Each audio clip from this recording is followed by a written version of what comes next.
کو ہر موقع پہ یہ پیغام ملا، ابن آدم مان اس کو جو سب کو تجھے عطا کرتا ہے، مان اس کو، تسلیم اس کو کر جو تیری روزی کا بندوبست کرتا ہے، تجھے عطا کرتا ہے۔ لیکن یہ کہتا ہے شاید اس طرح میری روزی نہیں بڑھ رہی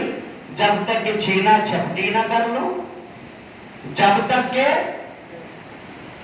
جاتے ہوئے میری ماں اور بہن میری عزیزہ روڈ پہ جا رہی ہے، یار پہلے لوگوں میں غیرت ہوا کرتی تھی، خواتین کی طرف آنکھیں بھی اٹھتی تھی، اب تو پتہ نہیں کیا ہو گیا۔ سرے بازار جاتے ہوئے پرس چھین لینے ان سے، ان کی چیزیں بھی چھین کے چلے جانا،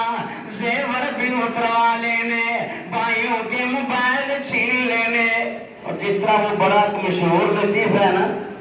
کہ اس نے سنانا تو نہیں چاہیے،